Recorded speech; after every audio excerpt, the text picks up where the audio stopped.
Hi guys, I'm back for part two. I got so carried away talking about internal parasites, I didn't notice my time was up. So I don't even know where I got caught off.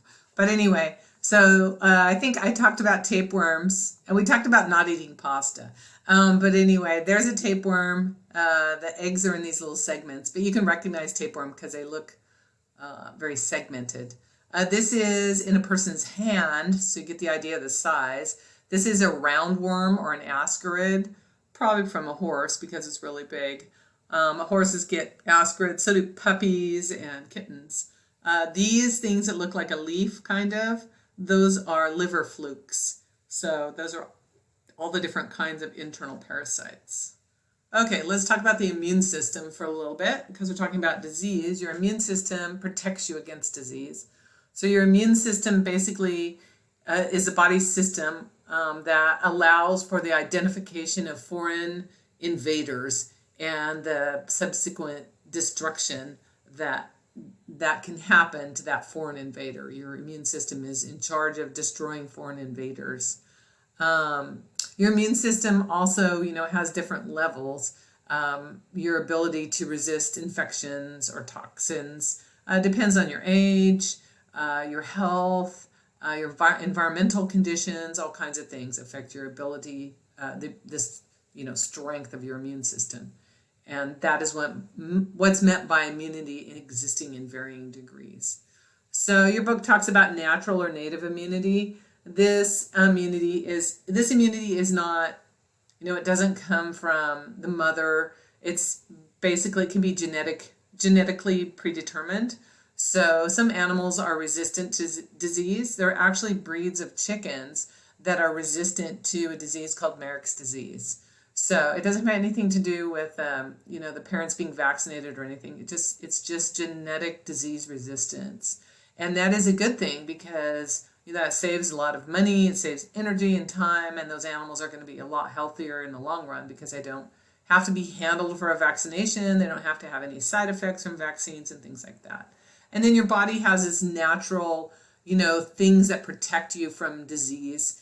Your skin is your dermis. Your skin is your outside body's way of protecting you from disease invaders. Mucus that lines your digestive system and your mouth and mucous membranes protects you from a bacterial invasion. You have hydrochloric acid in your stomach that protects from invaders. Another form of immunity is called acquired immunity. And acquired immunity basically is when an animal receives immunity. I'm going to talk about that here in a little bit. But that is provided by the action of white blood cells, lymphocytes, and macrophages. All of those are designed to get rid of invading organisms. And lymphocytes and macrophages and white blood cells are specially produced by your spleen, your lymph nodes, your tonsils, intestines, mammary gland, respiratory, and reproductive tract. So acquired immunity occurs when a foreign invader enters the body. Your body creates antigens, and those recognize the invaders and protect you by destroying the invaders. And that's how vaccines work. And that's why we are looking so desperately for a vaccine for COVID-19, because then people can't get sick because you will have an antigen or you have protection against that viral organism. So remember, vaccines are primarily given to prevent viral diseases.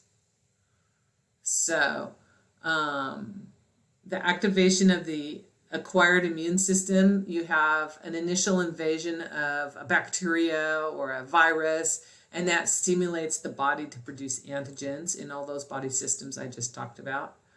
And antigens then recognize the disease invaders and help to destroy them.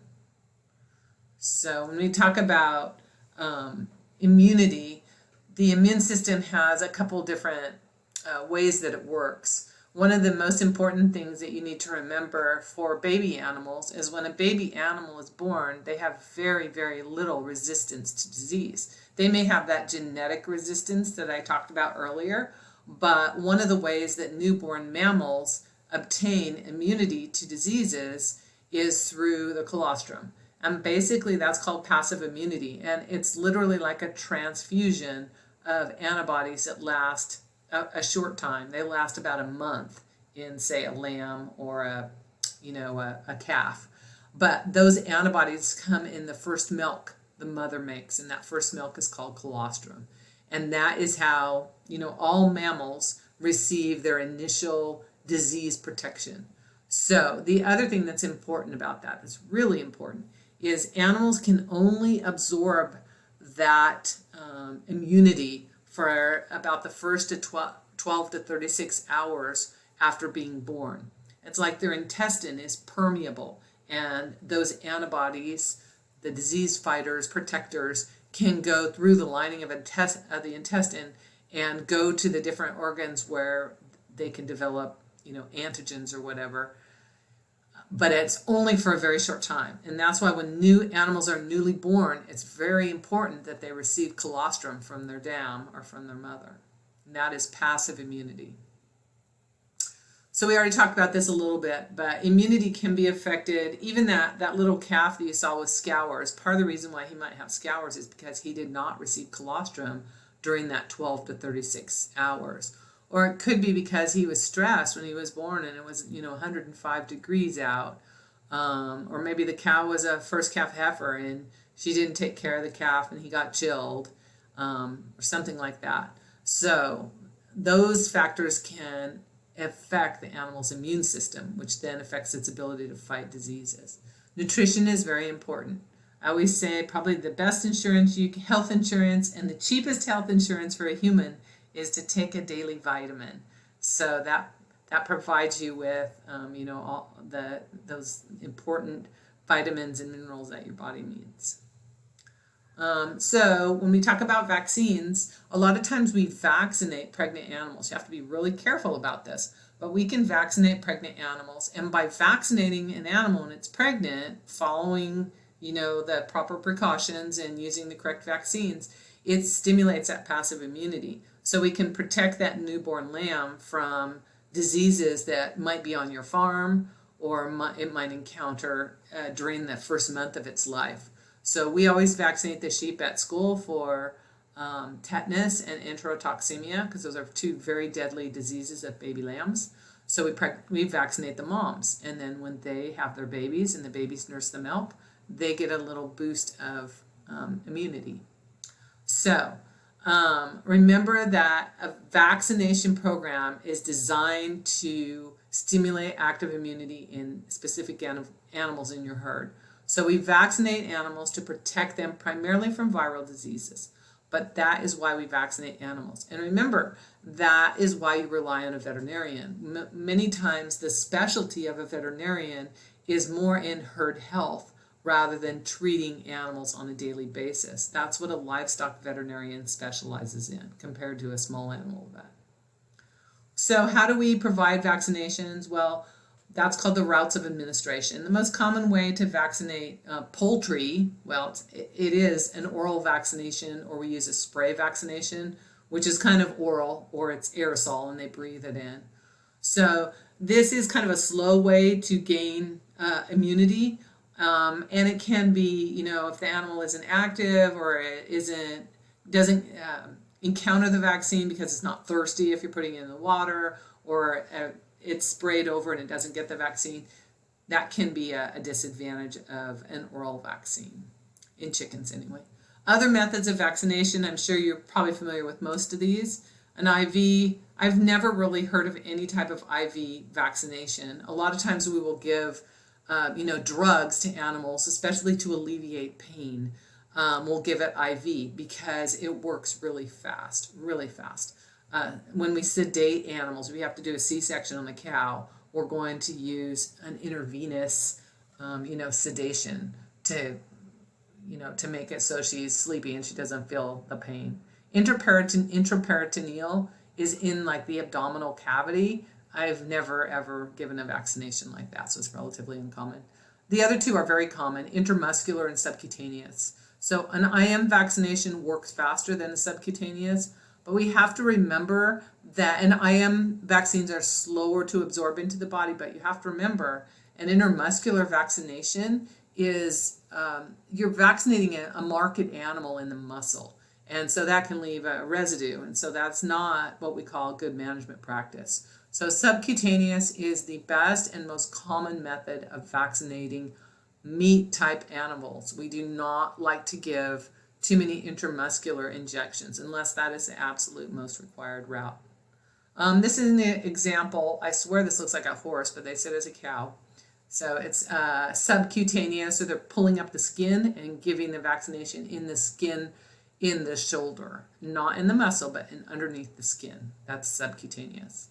This one is a vaccination of a pig, and you could see, hopefully you could tell, this would be intramuscular. It's going straight in the muscle of the neck.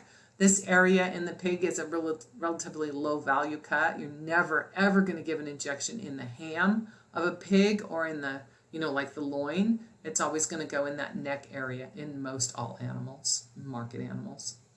Here's an example. It's not a vaccination, but it's a topical application, and this is usually a very common way in cattle of how to control parasites. We do this in dogs and horses sometimes with the Poron fly repellents in horses or in dogs to stop fleas. But it works for external and internal parasites.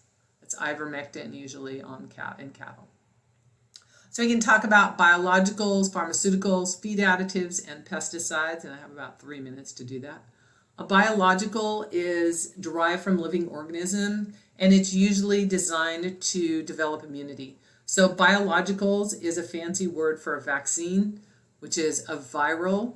Vaccines prevent viruses, bacterins prevent bacterially caused diseases, and antitoxins typically remedy the toxin situation that bacterially caused diseases like tetanus. We use tetanus antitoxin.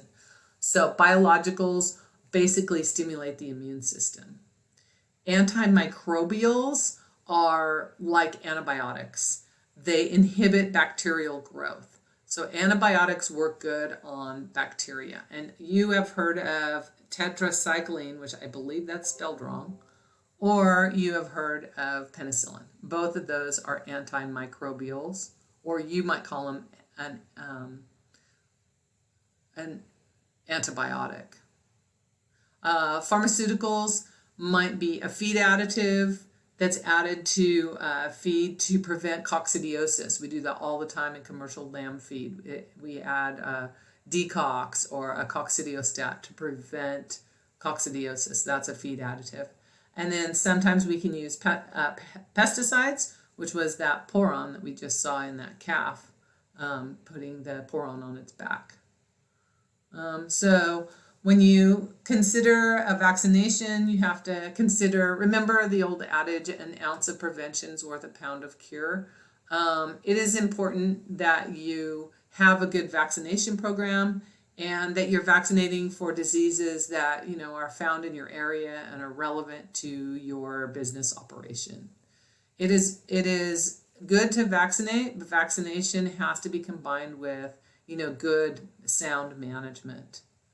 When you give a vaccination, it's very important that you read the label, that you keep the vaccine refrigerated. Most vaccines and bacterins and microbials require you to vaccinate them. And sometimes you have to give an animal a booster. So we do that in puppies and kittens. We also do that in sheep and cattle. So you have to remember that. And you have to remember, if you are giving any type of antibiotic, that there's a withdrawal period. And during that time, the animal cannot be sent to slaughter because the residue is still in its body system.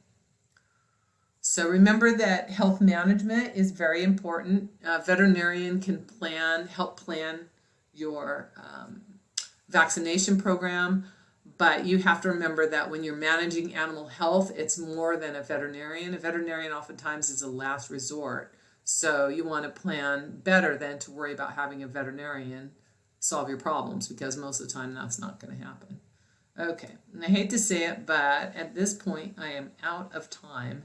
So good luck with the assignments this week. See you later.